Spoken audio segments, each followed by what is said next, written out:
पिछली सीरीज में हमने आपको बिहार के बेहद गौरवशाली रहे प्राचीन इतिहास को बताया था।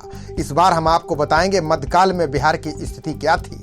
आपको पता होगा 12वीं सदी को मध्यकाल कहते हैं। सरल शब्दों में अगर आपको बताएं तो जैसे इस समय 2000 चल रहा है, वैसे ही सन 1200 के आसपास के समय को मध्यकालीन इतिहास के नाम से जानते हैं।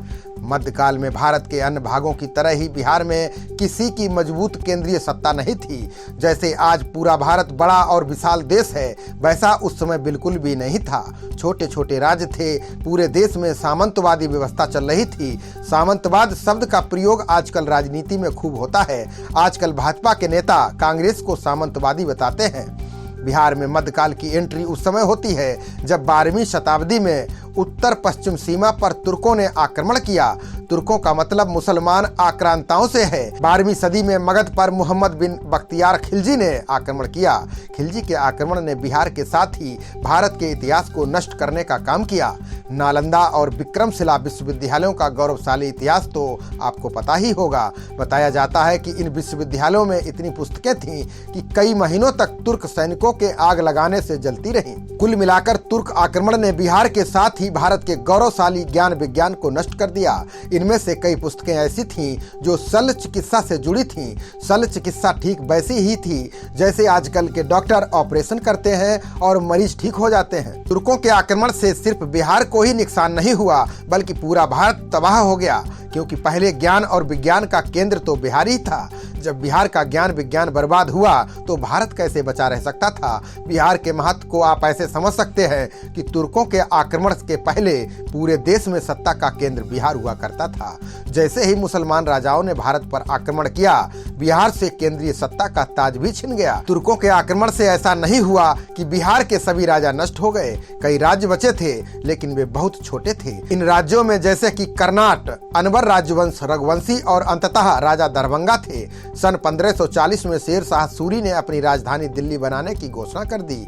दिल्ली पर कई वंशों ने शासन किया। इनमें गुलाम वंश, खिलजी वंश, तुगलक वंश, सैयद वंश, लोदी वंश और शेर शाह सूरी वंश शामिल है। इसके बाद मुगल वंश ने दिल्ली पर राज्य किया।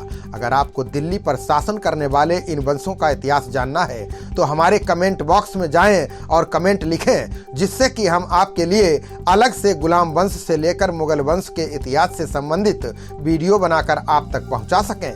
मुगल राज्य की नींव बाबर ने रखी।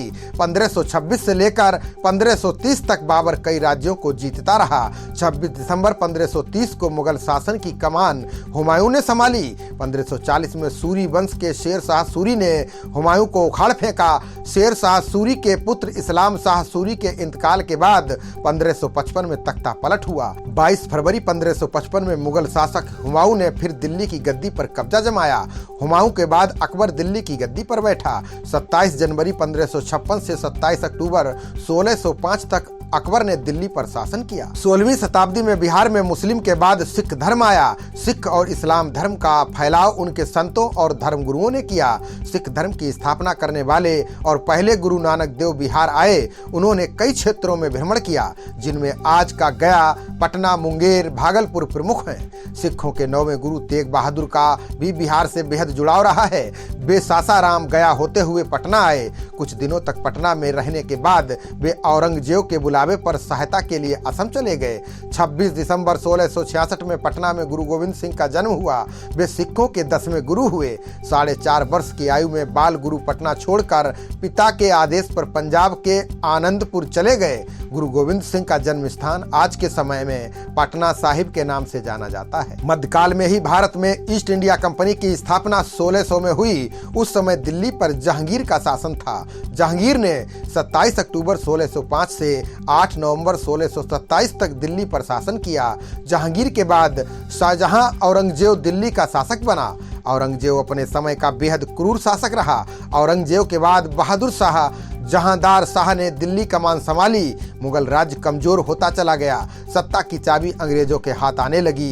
यूरोपीय देशों में भारत के व्यापार पर एकाधिकार करने की महत्वाकांक्षा बढ़ती चली गई, जिसके परिणाम स्वरूप कई युद्ध हुए। मध्यकाल के बाद आता है आधुनिक काल। आधुनिक इतिहास तब से माना जाता है जब भारत में व्यापारी बनकर आए अंग्रेज यहाँ के शासक बन गए। अंग्रेजों ने छोटे छोटे राज्यों के आपसी झगड़ों का फायदा उठाया और ब्रिटिश हुकूमत चलाई। इतिहासकार बिहार में आधुनिक काल की शुरुआत सन 1700 से मानते हैं। 1712 से लेकर 1719 तक बिहार में 4 गवर्नर बने। बिहार उस समय बंगाल के नवाबों के कब्जे में था। 1752 में बंगाल के नवाब अलीवर्दी खां ने अपने पोते सिराजुद्दौला को अपना उत्तराधिकारी नियुक्त किया।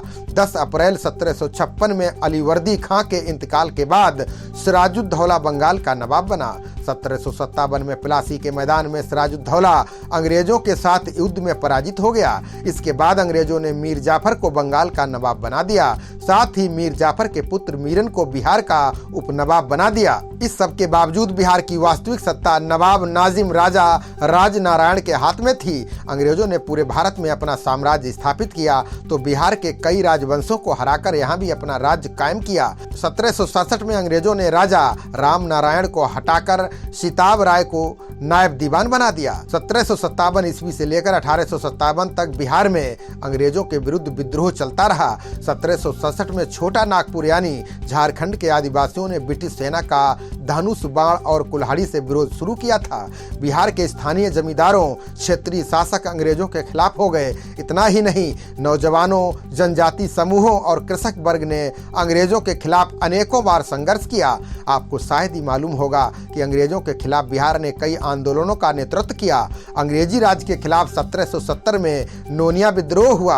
1856 में लोटा विद्रोह हुआ। ये विद्रोह मुजफ्फरपुर जिले में स्थित कैदियों ने किया था। इसी तरह तमाड़ विद्रोह, हो विद्रोह, कोल विद्रोह और भूमिज विद्रोह का बिहार गवाह बना। 1857 क्रांति की शुरुआत बिहार में देवघर जिले के रोहिणी से हुई थी। इसी विद्रोह में लेफ्टिनेंट नॉर्मल लेस्सी एवं सहायक सर्जन ग्रांड लेस्सी मारे गए। इन सैनिक विद्रोहों में बाबू कुंवर सिंह की अहम भूमिका रही। जनजातीय विद्रोह में सबसे संगठित और बड़ा विद्रोह 1900 में मुंडा विद्रोह था, जिसका नेतृत्व बिरसा मुंडा ने किया था। भारत छोड़ो आंदोलन में भी बिहार की अहम भूमिका रही। 1905 में बंगाल के विभाजन के फलस्वरूप बिहार राज्य अस्तित्व में आया। 1936 में उड़ीसा को इससे अलग कर दिया गया। स्वतंत्रता संग्राम के दौरान बिहार में चंपारण के विद्रोह को अंग्रेजों के खिलाफ बगावत फैलाने में अग्रगण्य घटनाओं में से एक गिना जाता है। स्वतंत्रता के बाद बिहार का एक और विभाजन हुआ। 15 नवंबर 2000 में झारखंड राज्य को इससे अलग कर दिया गया। हालांकि इससे पहले यानी आज़ादी के बाद बिहार की राजनीति और बिहार की स्थिति पर कई वीडियो बनाकर आपको बताएंगे कि बिहार की दुर्दशा में किन किन नेताओं का विशेष हाथ रहा। इन 2 वीडियो के माध्यम से हमने बिहार का प्राचीन एवं मध्यकालीन इतिहास बताने का प्रयास किया। बिहार राज्य पर सीरीज चलाने का जो मेरा मकसद है, उसकी वीडियो अब तीसरे भाग से आनी शुरू होगी। फिलहाल ये कहना मुश्किल होगा कि कितनी वीडियो आएंगी, लेकिन इतना तय मानिए कि हम आपको बिहार के हालात और इसके लिए जिम्मेदार लोगों के बारे में सही से बताने का प्रयास करेंगे। हमारी सीरीज देखने वाले सभी दर्शकों से अपील है कि अगली सीरीज का इंतजार करें और इसे ज़्यादा से ज़्यादा लोगों में शेयर करें, ताकि बिहार के निवासी एवं बिहार की माटी से प्रेम करने वाले ज़्यादा से ज़्यादा लोग इसे देख पाएं। सीरीज का तीसरा वीडियो लेकर जल्द हाजिर होंगे। नमस्कार।